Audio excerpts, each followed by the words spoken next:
पर न मिलेगा।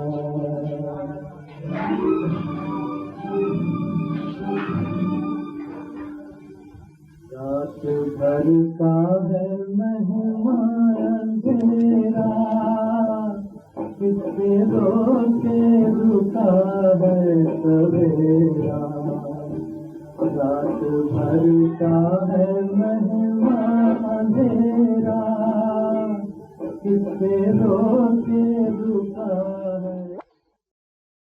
ओम शांति। ये रोज अंधेरा और सवेरा अर्थात रात और दिन होता है। हाँ, वो तो सब देखते हैं, जानते हैं। लेकिन इस सृष्टि चक्कर का भी, हमारे अनेक जन्मों का भी एक रात और एक दिन का चक्कर है, जनरेशंस का। तो उसको भी समझना चाहिए। तो हमारे इस अनेक जन्मों का रात और दिन, रात का मतलब है हमारी दुख के जनरेशंस और फिर सुख के जनरेशंस। ये तो गीता में भी है कि शुक्ल पक्ष, कृष्ण पक्ष, अंधियारा मार्ग, रोशनी मार्ग, ये गीता के वर्षन्स हैं। और ब्रह्मा की रात, ब्रह्मा का दिन, ये गीता के वर्षन्स हैं। तो ये समझना है कि ब्रह्मा की रात और ब्रह्मा का दिन जब पूरा होता है, एक रात एक दिन ब्रह्मा का, तो एक कल्प ऐसा। और ऐसे ही कहें कि ये शुक्ल पक्ष और कृष्ण पक्ष पूरा होता है तो उसको एक कल्प कहा जाता है। तो ये सभी बातें समझने की हैं। जैसे ये 4 युग है, तो 4 युग किसको कहा जाता है? जो 1250 बरस एक युग का टाइम है। और फिर 4 युग मिलाकर करके उसका 5000 बरस का एक कल्प है। तो 4 युगों को पूरा होने में 5000 बरस लगते हैं, जिसका एक कल्प। और 2 युग दिन में, 2 युग रात में।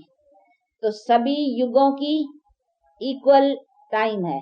ऐसे नहीं कहेंगे कि सतयुग का ज्यादा टाइम है। जैसे कई शास्त्रकार समझते हैं कि सतयुग की आयु ज्यादा है, त्रेता की कुछ उससे कम, द्वापर की कुछ कम उससे, और फिर कलयुग की उससे कम। परंतु ऐसे नहीं है। सभी युगों की जो टाइम है वो एक ही है। तो सतयुग भी 1250 बरस, तो त्रेता भी 1250 बरस, 4 युग ही 1250 बरस का एक युग। इसी हिसाब से 5000 बरस।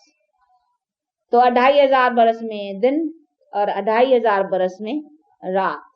अभी ये जो टाइम है इस समय प्रेजेंट, ये कौन सा है? इसको क्या कहेंगे? इसको कहा जाएगा कृष्ण पक्ष, अथवा ये रात, ब्रह्मा की रात। अभी ब्रह्मा की रात पूरी होती है, अभी फिर ब्रह्मा का दिन, अर्थात हमारी सुख की जनरेशंस चलती हैं। तो इसी सभी बातों को समझना है कि ये हमारे सृष्टि चक्कर का भी कैसा नेम है और किस तरह से चलता है। तो ये रात और दिन, यानी 2 युग दिन में, 2 युग रात में। अभी दिन भी पूरा हुआ, रात भी अभी पूरे होने पर है। फिर रात के बाद फिर दिन आना है। ऐसे नहीं है फिर खत्म, हाँ, प्रलय हो जाए, फिर रात के बाद दिन, दिन के बाद रात, ये फिर चलने का है। तो अभी रात पूरी होकर के अभी दिन आने का। दिन माना हमारे सुख के जन्म जन्मांतर, हमारा सुख का, अर्थात हमारी सुख की जनरेशंस। तो उसकी अभी है ये संगम। अभी इस टाइम को, प्रेजेंट को संगम कहेंगे। ये संगम युग है, जिसको भी 5वां युग कहा जाता है। इस युग का फिर महत्व है। इसकी आयु छोटी है, ये 1250 बरस युग नहीं चलने का है। संगम की पीरियड टाइम थोड़ा है, परंतु इसको युग न कहें, परंतु वो गीता में लगा है ना, युगे युगे मैं आता हूं। तो कहीं शायद समझते हैं कि सतयुगे, त्रेता युगे, द्वापर युगे, कलयुगी, सभी युगों में आता है परमात्मा। पर तो ऐसा नहीं है युगे युगे आता हूं तो मतलब है सभी युगों में आता हूं। नहीं, युगे युगे का मतलब ही है ये संगम के टाइम पर, यानी ये संगम का टाइम जब जब आता है, क्योंकि ये टाइम फिर रिपीट होकर के आता है ना, इसीलिए युगे युगे कहा। पर तू युगे युगे 2 बार कहने का उसका मतलब ये नहीं है कि सभी युगों में, लेकिन यानी संगम युगे, जब जब ये कल्प पूरा होकर के कल्प का अंत और आद का टाइम आता है, तब तब मैं आता हूँ। तो कहने में तो आएगा ना भाई, जब जब, जैसे कहें भाई रात पूरी होकर के दिन होता है, फिर दिन पूरा होकर के रात होता है, तो कहने में आएगा जब जब रात आती है, क्योंकि फिर रिपीट होती है ना, तो कहने में तो आएगा ना जब जब रात आती है तब तब ऐसा होता है, कहने में। इसी तरह से ये भी फिर रिपीट होकर के ये टाइम आता है, इसीलिए उसको कहा हुआ है कि जब जब ये युग आता है, यानी ये टाइम आता है संगम का, तब उसी संगम युगे युगे आता। तो इसी सभी बातों को भी समझना है। तो संगम तो अभी है ये संगम, 4 युग तो कॉमन सब बता भी देंगे। किसी से अगर पूछा जाए कितने युग है, तो हाँ बता भी देंगे भाई सतयुग, त्रेता, द्वापर, कलयुग। ये लेकिन 5वां युग जिसको संगम टाइम कहा जाता है, ये कोई नहीं समझा। ये परमात्मा आकर करके अपना खास टाइम बतलाते हैं कि मेरा टाइम आने का जो है वो रात का अंत और दिन का आरंभ होने का जब टाइम है तभी मैं आता हूँ। तो अभी ये रात और दिन के संगम का टाइम है, ये टाइम अभी जो प्रेजेंट, इसीलिए परमात्मा कहते इस टाइम पर आकर करके अभी ये अंधियारा का टाइम खत्म करता हूँ और फिर दिन का टाइम अभी जनरेशन्स में चलने का है। लेकिन उसके लिए तुम्हारे कर्म श्रेष्ठ बने, तभी तुम अपने श्रेष्ठ कर्मों की प्रारब्ध अभी फिर उस दिन में अर्थात सुख के दिनों में प्राप्त करो। तो उसके लिए फिर आकर करके ये कर्म श्रेष्ठ की सैपलिंग लगाते हैं, अर्थात हमारे में प्यूरिटी धारण करा कर करके हमारे कर्म को ऊंच करा। कर्म को ऊंच बनाने के लिए हमको प्यूरिटी चाहिए। बिना प्यूरिटी के हमारे कर्म जो है ना वो स्वच्छ नहीं हो सकते। स्वच्छ का मतलब ये नहीं है यहाँ नया धोया अथवा सच बोलते हैं झूठ नहीं बोलते हैं, या इसी से हमारी ये स्वच्छता है। हमको सच का भी नॉलेज चाहिए ना, सच भी क्या है उनका भी ज्ञान चाहिए। सच ये नहीं है कि हाँ बस हम जानते बस ये संसार है, परमात्मा नहीं। परमात्मा यथार्थ क्या, हम यथार्थ क्या, हमारे कर्मों का ये चक्कर यथार्थ कैसे चलता है। तो यथार्थ बातों को जानना, जो जैसी चीज है उसको यथार्थ समझना, उसको कहा जाएंगे सच को जानना। जब तक मनुष्य यथार्थ बात को नहीं जानते हैं तो उनको सच थोड़ी कहेंगे। तो ये सभी चीजों को समझने का, इसीलिए यथार्थ नॉलेज, सच की नॉलेज सवाए परमात्मा के और कोई दे नहीं सकता। इसीलिए तो कहते हैं गॉड इज ट्रुथ, क्योंकि ट्रुथ को जानने वाला वो है, उनके सिवाय और कोई सत्यता जान ही नहीं सकता। इसीलिए बताता भी वही है कि सत्यता क्या है, मैं कौन हूँ, तुम मनुष्य क्या हो, तुम मनुष्यों का ये कैसा चलता है। तो ये सभी चीजें समझने की है। इसीलिए अभी परमात्मा के द्वारा जिन बातों की रोशनी मिली है कि हम कौन है, अभी हमारा ये कौन सा टाइम है, वो अभी हम समझ कर करके फिर दूसरों को अपने अनुभव के आधार से समझाते हैं कि अभी ये टाइम कौन सा, उसके टाइम के मुताबिक अभी क्या करना चाहिए। क्योंकि ये हम तो बातें भूल गए हैं ना, यही हमारे से भूल हुई है। इसी भूलने के कारण ही हम दुखी हो गए हैं, क्योंकि नहीं जानते, अपने को भी नहीं जानते हैं, अपने पिता को भी नहीं जानते हैं, और हमारा ये सृष्टि का चक्कर दिन और रात का कैसे चलता है इसको नहीं जानते हैं, इसीलिए हम दुखी हुए हैं। अगर अभी जानते हैं तो देखो अभी फिर अपने कर्मों को अच्छा बनाते हैं। जानने से ही कर्म अच्छा बनते, नहीं जानने से हमारे कर्म अच्छे नहीं थे। तो ये सभी चीजों को समझना, इसीलिए बाप कहते हैं कि इनके जानने से ही तुम्हारे कर्म अच्छे होंगे, और उस अच्छे कर्मों की फिर प्रारब्ध भी जरूर है कि अच्छी प्राप्त रहेंगी। तो अभी देखो ये है वो ज्ञान। बाकी ज्ञान का कोई मतलब ये नहीं है कि उसके लिए हम बैठ कर करके 4 वेद पढ़ें, 18 पुराण पढ़ें, ये सभी जब शास्त्र ग्रंथ वेद पढ़ें तभी हम ज्ञानी बने। नहीं, ज्ञान के लिए कोई शास्त्र का पढ़ कर करके ज्ञानी बनना नहीं। ज्ञान जो चीज है वो हमको यथार्थ अपनी और अपने पिता और इस सभी बातों की कर्म गति की नॉलेज चाहिए ना। तो उसकी नॉलेज तो सवाए परमात्मा के और कोई दे नहीं सकता। और वो बात देखो बाप जब भी बड़ समझाते हैं बड़ी सिंपल, वो थोड़ी कहते हैं इतने शास्त्र पढ़ो, इतने ये करो तभी तुमको ज्ञान प्राप्त होगा। वो तो ज्ञान क्या है, मैं बाप हूं तुम बच्चे हो, ये खाली समझना है। और बाप है जैसा, फिर बच्चों को भी ऐसा ही बनना है। मेरे द्वारा तुमको क्या प्राप्ति करनी है उसको समझ कर करके उसमें चलो। इसमें डिफिकल्टी क्या है? यहाँ इसके लिए बैठ कर करके बहुत शास्त्र और ग्रंथ अध्ययन करना, इनकी क्या बात है? तो कोई डिफिकल्टी नहीं है ना। तो ये सभी बैठ करके बाप समझाते हैं कि ज्ञान है कोई लंबी चौड़ी नहीं, परंतु भूले हो ना, ये भूल हो गई है तुम्हारे से, तुम मेरे रिलेशन को भूल गए हो, बाप को भुला दिया है और अपने को भी भुला दिया है। इसीलिए अपने को भूल जो है उसको करेक्ट करो। बस ज्ञान इतना ही है, अपनी भूल को करेक्ट करना। तो भूल हुई है एक ही भूल हुई है जिससे हम सारे देखो दुखी हो गए हैं। और भूल कितनी है, बड़े में बड़ी भूल। अपने को भूल जाए कोई, व्हाट एम आई, किसे पूछे तुम कौन हो, वो कहे हमको पता ही नहीं है, तो इसको क्या कहा जाए? वैसे तो किसी से पूछेंगे भाई आप कौन हो, तो कहेंगे देखते नहीं हो मनुष्य है ना, हम कौन है, फिर क्या है, मनुष्य है। परंतु नहीं, मनुष्य क्या, मनुष्य किसको कहते हो, कौन मनुष्य, ये कहता कौन है? तो ये सभी चीजें यथार्थ समझनी चाहिए ना। वैसे तो देखो मनुष्य है, मरता है, बॉडी पड़ी है, फिर कौन सी चीज निकल गई? मनुष्य क्या है? मनुष्य वो जो निकल गया, या ये बॉडी पड़ी है वो, किसको कहेंगे? तो कौन है, क्या है, सभी बातों की यथार्थ नॉलेज चाहिए ना। बाकी ऐसे तो भैया मनुष्य है, देखते नहीं हो मनुष्य है, परंतु इतना ही तो परिचय नहीं है ना। परिचय हमको अपना यथार्थ होना चाहिए कि हम क्या चीज है, हम कौन है। तो अपनी चीज अपने को पता होने से कि मैं कौन हूं, तो हमको अपने कर्तव्य और कर्मों का भी यथार्थ नॉलेज आएगा। इसीलिए बाप बैठ के अभी समझाते हैं कि असल में तुम कौन सी चीज हो, और तुम्हारी चीज तो जो तुम चीज हो वो उसकी पोजीशन कितनी ऊंची है। फर्स्ट आत्मा प्योर है ना, तो भले आत्मा हो परंतु आत्मा फर्स्ट प्योर है, पीछे इम्प्योर हुई है। ऐसे नहीं है पहले इम्प्योर है पीछे नहीं, पहले प्योर पीछे इम्प्योर हुई है, अभी फिर इम्प्योर से फिर प्योर बनने का। इसीलिए इम्प्योरिटी उसके ऊपर चढ़ी है। ओरिजिनल आत्मा की स्टेज प्योर है, ये इम्प्योरिटी पीछे चढ़ी है। इसीलिए अभी उसी इम्प्योरिटी को निकालो और फिर प्योर बनो। तो प्योर बनने से फिर तुम सुख को प्राप्त करेंगे।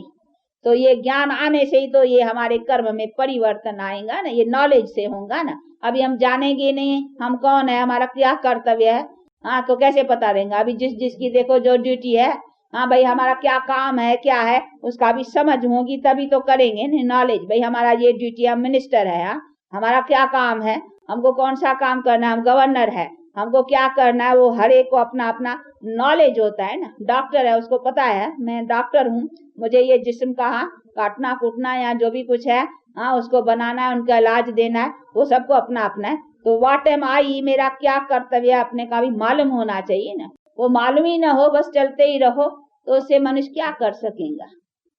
मनुष्य इतना तो नहीं है ना, मनुष्य इससे तो नहीं कहना मैं डॉक्टर हूँ, ये मनुष्य हूँ, मैं इंजीनियर हूँ, ये नहीं।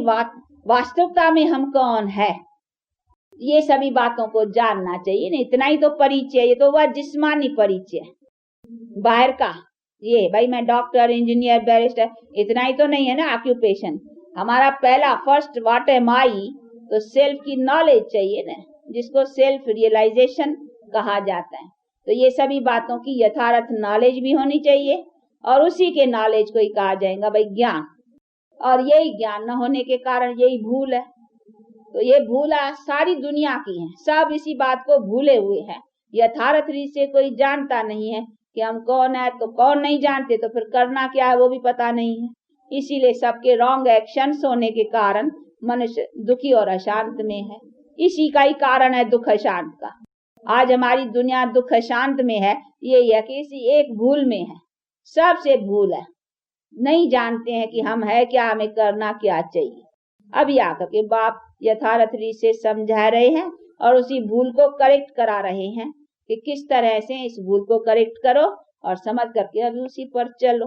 तो अभी तो सब जो आते हो रोज इस बातों को सुनते हो और समझते हो, उनों के तो बुद्धि में आती है ना कि हम क्या है, कौन है, हमें क्या करना है। तो अभी उसी प्रैक्टिस में प्रैक्टिकल चलने का है, तभी हमारी प्रैक्टिकल प्रैक्टिस से हमारे श्रेष्ठ कर्म बनेगा। ऐसे नहीं खाली सुनने से नहीं आएंगे, प्रैक्टिकल एक्शंस को अपने में परिवर्तन में लाएंगे, अर्थात प्योरिटी को प्रैक्टिकल में लाएंगे।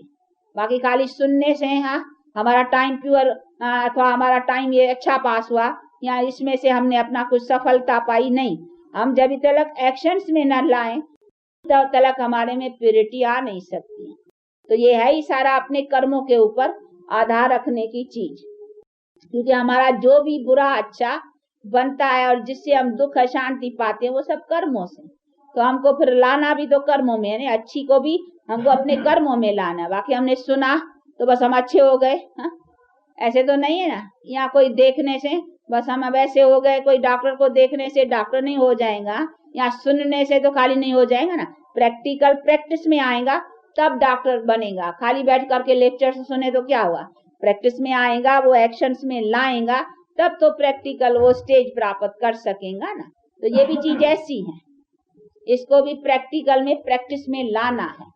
इसीलिए सबसे पूछा जाता है कि हाँ ये समझते हो और प्रैक्टिकल में ले आते हो, उनका प्रैक्टिकल एक्शंस अपने में धारण करते जाते हो।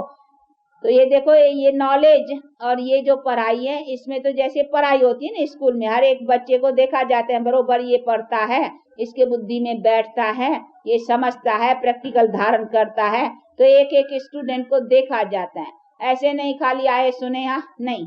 इसीलिए इसको स्कूल कहा जाता है, इसको कॉमन सत्संग नहीं कहा जाता है। जैसे आए कहीं बस सुना फिर चले गए, किसी ने समझा न समझा, वो समझेंगे अच्छा हमने घंटा आधा पास किया, हमारा भी अच्छा हो गया और हमने दर्शन किया, बस काम हो गया। ऐसी बातें नहीं है, ऐसे होता नहीं है कुछ। ये एक भावना बहुत काल की बनी आई है ना, इसीलिए मनुष्य बेचारे उसी अंधश्रद्धा में चलते रहते हैं। इसको कहेंगे अंधश्रद्धा, ब्लाइंड फेथ। परंतु नहीं, यहाँ तो कोई ब्लाइंड फेथ में नहीं बिठाना है, नहीं बस इतना ही तुम फेथ रखो, दर्शन किया, यहाँ 2 वचन सुना तो काम हो गया। नहीं, ब्लाइंड फेथ से निकालना है। अभी अपने को सच सच, अपने को रियलिटी को जान कर करके उसी एक्शंस में आना है।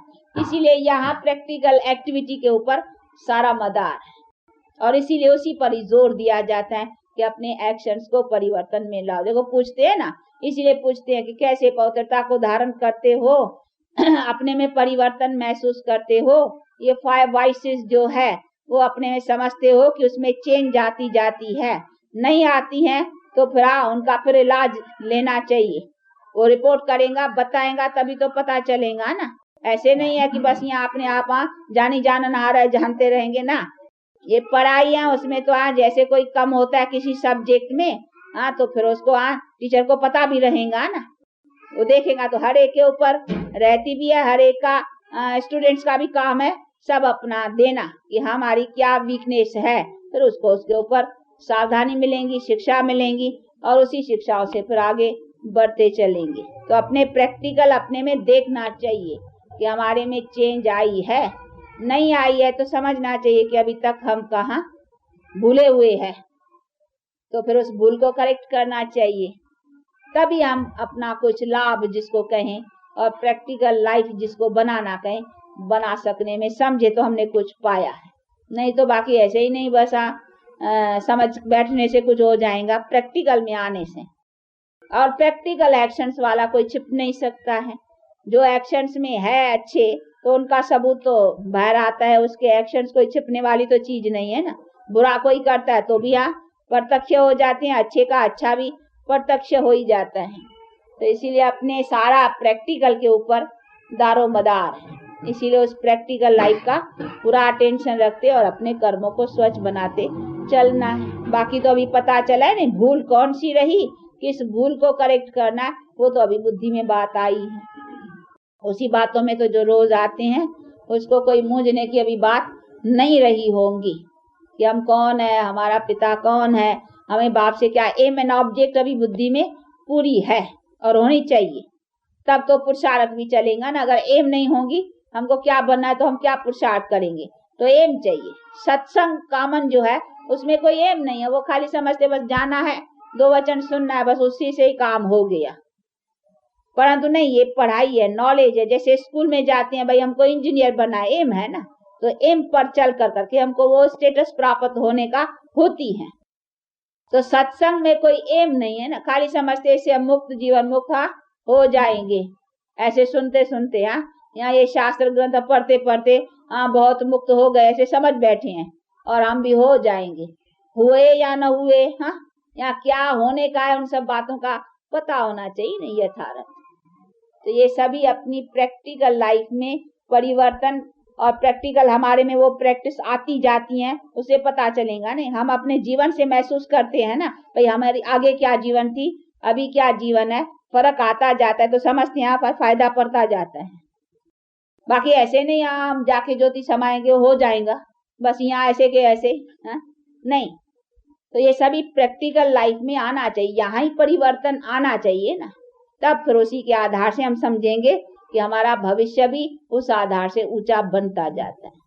तो ये सभी बातें अच्छी तरह से रखने की है बुद्धि में, और प्रैक्टिकल अपने धारणाओं को भी धारण करते और आगे बढ़ने का है। अच्छा 2 मिनट साइलेंस। लेकिन बाप कहने से सिर्फ आप बाप तो कॉमन बात हो जाती, बाप का नाम भी चाहिए ना।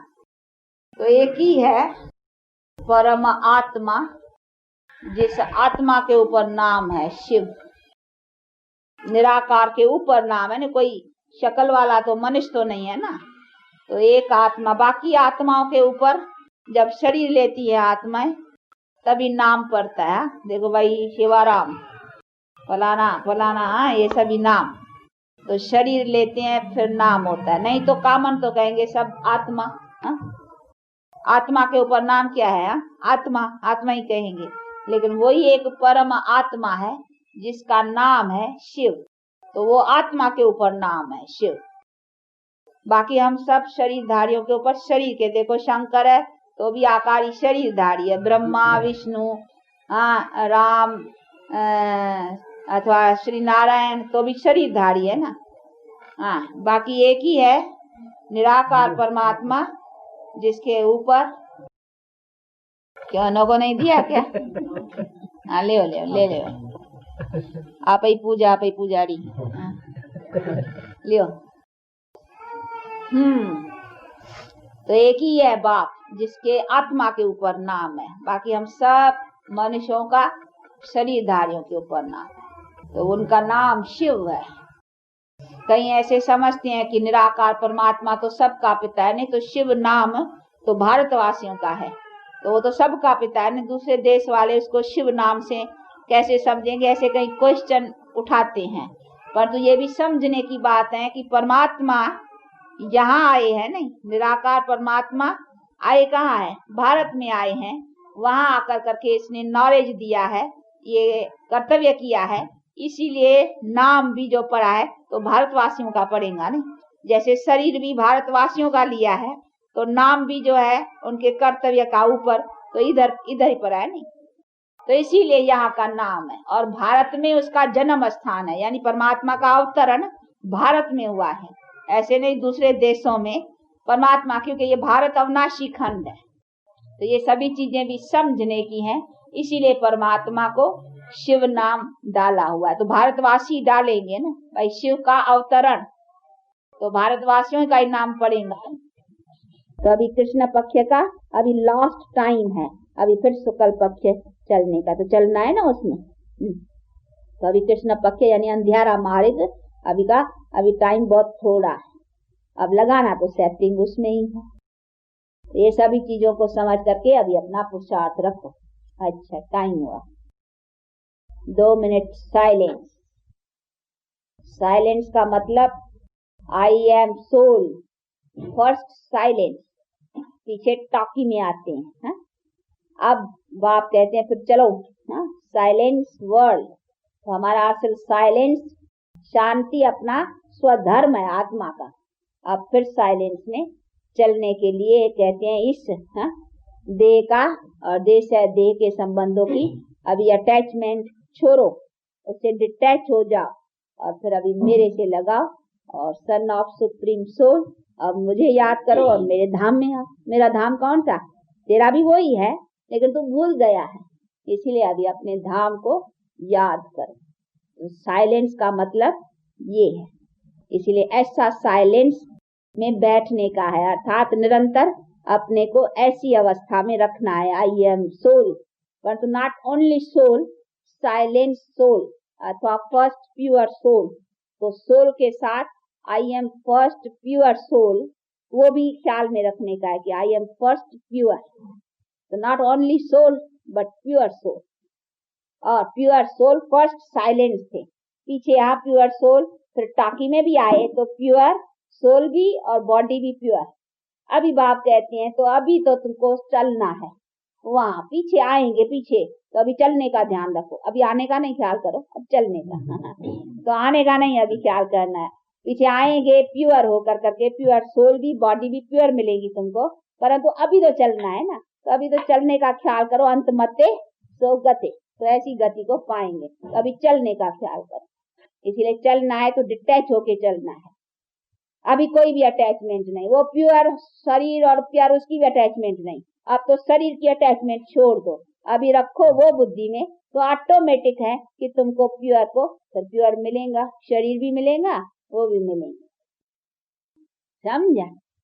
तो ऐसी अपनी धारणा बनाने की है। अच्छा, अब बैठो साइलेंस में, ऐसा नहीं खाली थोड़ा टाइम, ये फिर प्रैक्टिस हर वक्त रखने की है। चलते भी साइलेंस, बोलते भी साइलेंस, बोलते कैसे साइलेंस होती है मालूम है? बोलते हमको बुद्धि योग अपने उसी I am soul, first pure soul अथवा साइलेंट सोल, तो ये याद रखना। ये माना हम बोलते, देखो अभी आपसे बोल रहे हैं ना, लेकिन बोलते भी हम अगर उसी याद में है तो आई एम साइलेंट, और बोलते हैं तो हमारे में ये नॉलेज होना रहना है उसी टाइम में कि आई एम, अभी यहाँ सोल इस ऑर्गन से बोलते हैं, टॉक करते नहीं तो फर्स्ट आई एम साइलेंट। अभी चलो बोलना है, इनको समझाना है तो बोलो, ऑर्गन का आधार लेकर के हम बोलते हैं, नहीं तो हम फर्स्ट आई एम साइलेंट, नहीं बोलते हैं अभी, तो साइलेंट बस ऑर्डर। अभी यहाँ करते हैं इसको, मुख से बोलो, अपने को हम बोलते हैं, सुनते हैं और करते हैं, नहीं तो बस अच्छा नहीं तो नहीं बोलते हैं। तो ये अपना प्रैक्टिस होनी चाहिए, जैसे हम इसका आधार लेकर के बोलते हैं, ना आधार ले तो चलो साइलेंस में, अच्छा कान का आधार खाली लेते हैं सुनते हैं, चलो आंखों का आधार लेते हैं देखते हैं, तो जिसकी जरूरत है उसका आधार लेकर के काम करते हैं, और क्या।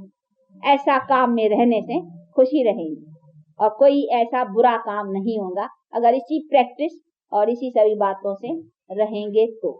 अच्छा।